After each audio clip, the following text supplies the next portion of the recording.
अस्सलाम वालेकुम गाइज़, कैसे हैं आप सब लोग। यार आप लोग ना अक्सर आप लोगों से अगर आपके पास कोई अच्छा फ़ोन है, ठीक है, जिस तरह फ्लैगशिप लेवल का फ़ोन है, जिस तरह सैमसंग का इस दफ़ा S22 सीरीज़ आई है, पिछले साल S21 सीरीज़ आई थी, तो आप लोगों से लोग ना पूछते लाजमी होंगे कि यार ये फ़ोन आपने क्यों रखा है, हमारा फ़ोन 10,000 का हमने लिया था, ये भी कॉल करता है, ये भी मैसेज करता है। तो आज की वीडियो में ना एक ऐसा पॉइंट लेके आया हूँ कि आप उनको जवाब दे सकते हैं। या अगर आपके पास 10,000 वाला या 20,000 वाला या 40,000 वाला फ़ोन है और आप लोगों से ये पूछते हैं, तो आपको भी इसका जवाब आज की वीडियो में मिल जाएगा। तो आज की वीडियो काफ़ी इंटरेस्टिंग है, ज़रूर काइंडली इसको वीडियो को लाइक कर दीजिएगा अगर पसंद आए तो, और इसी तरह की मज़ीद अमेजिंग वीडियोस देखना चाहते हैं तो सब्सक्राइब लाजमी कर दीजिएगा।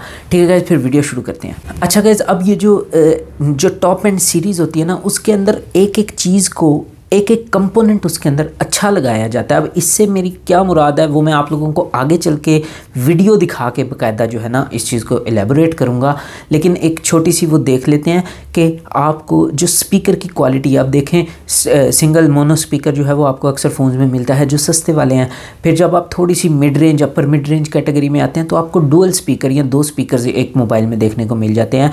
लेकिन आपको जब आप प्रीमियम कैटेगरी में जाते हैं, फ्लैगशिप कैटेगरी में, तो आप लोगों को वो जो डुअल स्पीकर्स हैं वही 2 ही स्पीकर्स देखने को मिलते हैं, लेकिन उनकी क्वालिटी अच्छी हो जाती है। और इतने से स्पीकर हाउसिंग को, क्वालिटी को इतना बेहतर बनाना, ये इसमें काफ़ी ज़्यादा R&D लगती है, पैसे लगते हैं, अच्छा मटेरियल, प्रीमियम और कॉस्टली मटेरियल्स यूज़ होते हैं। तो आप जो है ना इनकी क्वालिटी के अंदर फ़र्क होता है, इनके कैमरास की क्वालिटी के अंदर फ़र्क होता है, इनके डिस्प्लेज़ की क्वालिटी के अंदर फ़र्क होता है। और फिर इसी तरह से छोटी छोटी चीज़ें, जिस तरह इसके माइक्रोफोन की क्वालिटी अच्छी होगी, आपके जो फ्लैगशिप फ़ोन्स हैं, इनके ईयर पीस की क्वालिटी अच्छी, यानी कि किसी चीज़ में आपको कंप्रोमाइज़ नहीं देखने को मिलेगा। इसकी हर चीज़ की जो क्वालिटी है, क्वालिटी वाइज आप लोगों को जो है ना हर चीज़, आप कोई भी चीज़ उठा लेंगे ना फ्लैगशिप की या प्रीमियम मिड रेंज की, यानी कि जो अपर मिड रेंज कैटेगरी है, जिस तरह 60-70 हज़ार रुपये की रेंज है पाकिस्तानी एतबार से अगर देखें, या इंडियन के एतबार से 35 से 40 हज़ार वाली जो रेंज है, या 45 हज़ार तक की जो रेंज है, इसके अंदर जो फ़ोन्स आते हैं ना उनके अंदर, और जो फ्लैगशिप लेवल हैं जो इंडिया में 1 लाख से ऊपर चले जाते हैं और पाकिस्तान में 2 लाख से ऊपर चले जाते हैं, इनमें क्या फ़र्क आता है यही आप लोगों को बता रहा हूँ। इनकी माइक्रोफोन की क्वालिटी, इनके ईयर पीस की क्वालिटी, इनके स्पीकर्स की क्वालिटी, और ख़ास तौर पे एक चीज़, और ये सारी चीज़ें मिल के आपके एक्सपीरियंस को बहुत ज़्यादा बेटर बना देती हैं। और ये चीज़ सिर्फ वही ये जो है ना एक्सपीरियंस कर सकता है जो इसको ख़ुद यूज़ कर रहा है, पर्सनली इस तरह के मोबाइल्स यूज़ करता है। हाई एंड इंडियन 1 लाख से ऊपर या पाकिस्तानी 2 लाख से ऊपर वाले, वही ये चीज़ एक्सपीरियंस कर सकता है। और फिर जब वो 60-70 हज़ार वाला फ़ोन लेता है या 40 हज़ार वाला फ़ोन लेता है तो उसको वाकई फ़र्क महसूस होता है। और इसी तरह की एक चीज़ है जिसके बारे में ये वीडियो है कि आप ने देखा है कि आईफोन की जो वाइब्रेशन मोटर है काफ़ी स्ट्रॉन्ग है, काफ़ी सटल किस्म की, बहुत ज़बरदस्त किस्म का वाइब्रेशन जो है ना फीडबैक वो प्रोवाइड करती है। अब ये आपको सस्ते मोबाइलों में भी वाइब्रेशन की मोटर मिल जाती है, लेकिन उसकी जो है ना क्वालिटी वो आपको इन हैंड फील से यूज़ करते हुए पता लग जाता है। ख़ास तौर पर जब आप कीबोर्ड पे टाइपिंग कर रहे हैं और आपने वाइब्रेशनल हैप्टिक फीडबैक ऑन करके रखा हुआ है, तो हर बटन प्रेस करने पे कीबोर्ड का आपको वाइब्रेशन का फीडबैक मिलता है। और ये जो फीडबैक है ये आप लोगों के एक्सपीरियंस को इतना ज़्यादा इफ़ेक्ट करता है कि आप लोग, मतलब आप ख़ुद इसको एक्सपीरियंस करेंगे तो आपको पता लगेगा कि कितना ज़्यादा फ़र्क होता है। तो अभी तक की मेरी फेवरेट वाइब्रेशन मोटर जो थी वो आईफोन के अंदर आती थी, जिस तरह आईफोन 13 प्रो मैक्स में, 12 प्रो मैक्स में, 11 सीरीज़ में, इसी तरह से इनकी जो वाइब्रेशन मोटर है मैं इनसे बहुत ज़्यादा इम्प्रेस्ड था। ठीक है, और अभी मैंने जो है ना वो S21 अल्ट्रा यूज़ कर रहा हूँ, इसकी वाइब्रेशन मोटर भी नो डाउट बहुत अच्छी है, लेकिन उस लेवल की अच्छी नहीं है जिस लेवल की आईफोन की मोटर है। क्योंकि फ़र्क क्या है कि आईफोन के अंदर x axis linear motion motor लगाई गई है इसके लिए, टैप्टिक के लिए या हैप्टिक्स के लिए या वाइब्रेशन के लिए। एक्स एक्सिस का मतलब है कि वो फ़ोन में इस तरह से वर्टिकली काम नहीं करती बल्कि हॉरिजॉन्टली काम करती है, तो जिससे आपका जो है ना वो सटल, आपको बहुत अच्छे किस्म का फीडबैक देखने को मिलता है वाइब्रेशन का।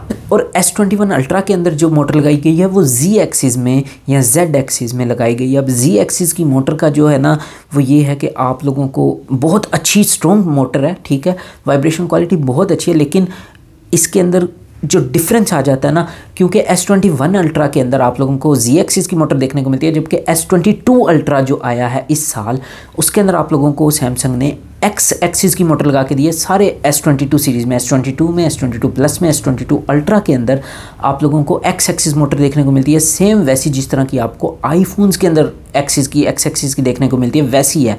तो अब नो डाउट कि S21 अल्ट्रा की क्वालिटी वाइब्रेशन की बहुत अच्छी थी, लेकिन फिर भी Z एक्सिस और X एक्सिस से कितना फ़र्क पड़ता है ये आप लोग वीडियो देख लें, उसके अंदर आप लोगों को इसका फ़र्क पता चल जाएगा। फिर आगे इसके बारे में बात करते हैं।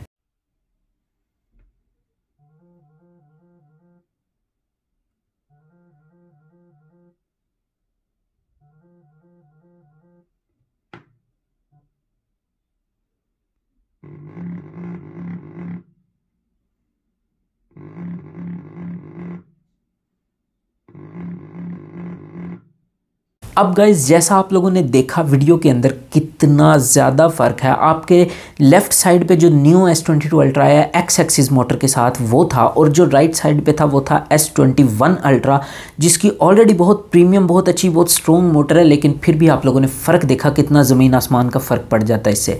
ठीक है, तो यही चीज़ होती है, यही चीज़ आपके एक्सपीरियंस को और मज़ीद बेहतर बना देती है।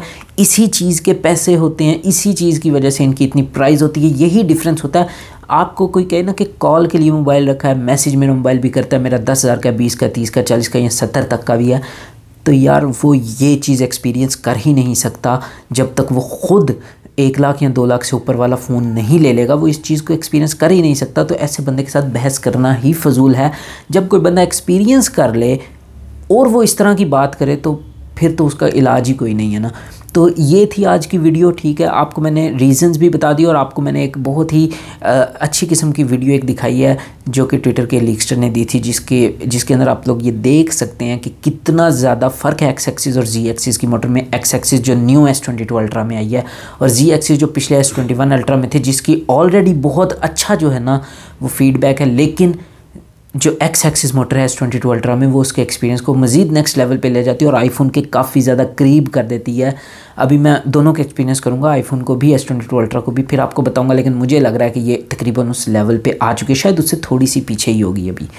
ठीक है गाइज़, आज की वीडियो में इतना ही था। अब उम्मीद है कि आप लोगों को वीडियो पसंद आई होगी। अगर पसंद आई तो काइंडली लाइक कर दीजिएगा और चैनल को ज़रूर सब्सक्राइब कर दीजिएगा इसी तरह की मज़ीद अमेजिंग वीडियोज़ देखने के लिए। ठीक है गाइज़, आज के लिए इतना ही था। मिलते हैं नेक्स्ट वीडियो में, तब तक के लिए पीस आउट।